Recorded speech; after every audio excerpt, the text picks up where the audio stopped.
So guys, menyesal betul. Hari itu aku pergi ke Jepun, lupa beli barang ini. Actually bukan lupa. Aku ada beberapa weight apa dia? Aku pun tak tahu panggil apalah. So yang ini dia timbang luggage punya. So banyak hilang. Tetapi yang ini murah. So korang kalau boleh korang beli banyak sikit. Sebab ini sangat berguna. Kalau tidak hari tu kan aku pergi Jepun kan tak ada barang ini. Aku punya luggage ni overweight. So banyak barang aku kena ubah lah. Dekat airport memang susah. So yang ini dia dekat sini dia boleh tukar sekejap dekat sini dia korang tengok unit dia sini unit. Okay, unit ni korang boleh tukar kg ke korang nak LB.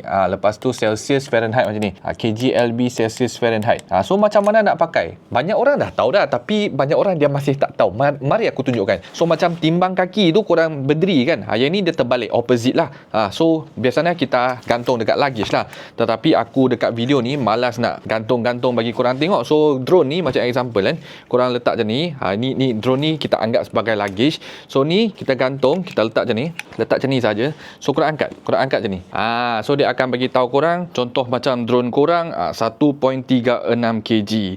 So dia kalau korang naik Air Asia nak bawa luggage wajiblah kena ada barang inilah. Okey, sangat senang, sangat simple, sangat murah nak pakai. Cek tengok luggage korang berapa kg. So korang tekan dia 000 balik. Okey. Ni contoh macam aku pakai tangan untuk tarik kan. Nampak? Tarik.